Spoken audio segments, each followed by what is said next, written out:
কি একটা অবস্থা, আর উপরে কি বিশেষ নাই কেন? কইলাম যে বাংলাদেশের মাটিতে সৌদি আরবের মাটিতে লুকিয়ে এনে দেওয়ার দায়িত্ব টোটালি আমার। এরপরও কেন আবার কথাটার বারবার রিপিট করে? আর বিমান জিয়ানে তুই বিমানের ড্রাইভার ইয়ার পরিচিত ইয়া করতে অসুবিধা নাই, এটা চিন্তা করিয়েন না। তো এই বিষয়টা তো বুঝছে না কাকা। আর ঘরে কথা কমায় কাকা রে, কি রে পালা দিননি রাখেন কাকা। কথায় কর কইতাম আমনে ফোন দি, ফোন ধরেন না। কাইলে আম্মা বাইতে পর্যন্ত গেছে, আমনে বলো বাইতে নেই, ঢাকা গেছেন। আর বিশের কুদ্দুর হইছে তোরা মানটা ভাই জানে কি একটা বেজাল হালাইছে জানাস?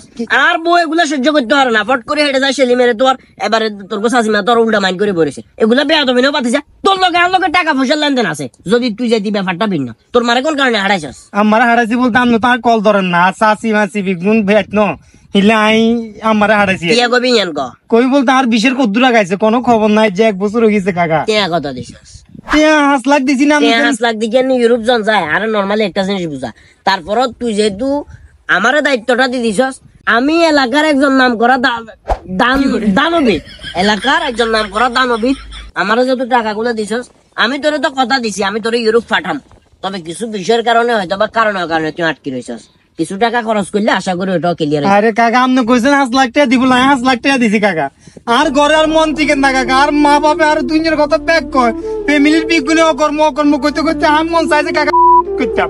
সুইচ যদি কাকা যদি মানে গুণা না হয় তাই আর আগে মরে যেতাম কাকা। ইল্লে উল্টা পাল্টা বকাস বেয়াদব। কাকা আর কত হইছে আপনার বিষয়টা আর কোন দিন দিবেন? আর কি বিষয় আজ হইব কিনা? আর না আর একবার ফাইনাল একটা ডিসিশন দেন। আমি আপনার উপরে ভিত্তি করে আগাইছি কাকা, নলে আমি কিন্তু আপনার কাছে টাকা পয়সা জমা দিতাম না। আর কত কষ্ট করি, আর কত কষ্টের টে আম্মা 1,17,000 টাকা দিয়ে গরুকে বেশি লেছে, বেশি হেঁটে আপনারে দিছে। আপনি কি বিষয় হইব না হইতো না আপনি কোনো কিছু কর না কাকা। আর কত হইছে না কাকু মানুষ আর বাপের হলে আমি আপনার সম্মান করি। যদি বিষয় যদি না হয় কাকা আমি আপনার হাত ধরে কইয়ে আপনার হাত ধরে কইয়ে কাকা আপনি হাতে আগুন দিতেন দরকার হলে ঠিক আছে। আপনি গায়ে পাই মুড়ি গেছেন, আপনি 1 লাখ টাকা রাখি দিয়ে আর 4 লাখ টাকা দিয়ে এলাম। আমি মিডল কোনো কান্ট্রিতে ট্রাই করবো কাকা। আমি খুব হতাশার মধ্যে আছি। আশরাফুল ইসলাম না? হ্যাঁ কাকা। কিন্তু 5 লাখ উত্তরে দিস না, খেয়াল করিস? ভাঙ্গি ভাঙ্গি টেয়া দিছস।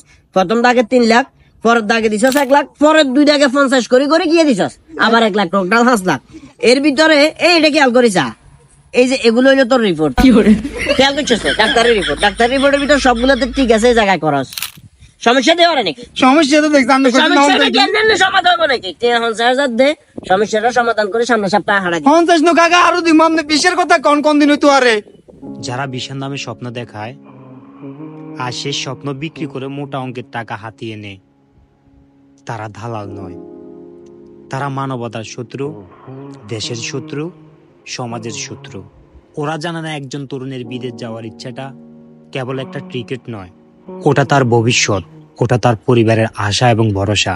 আর সে আশা এবং ভরসাকে কেন্দ্র করে যারা টাকা কামায় তারা দেশের শত্রু, মানবতার শত্রু। মহান আল্লাহ তাআলা আমাদেরকে এই সকল লোকদের থেকে হেফাজত করুক, আমিন।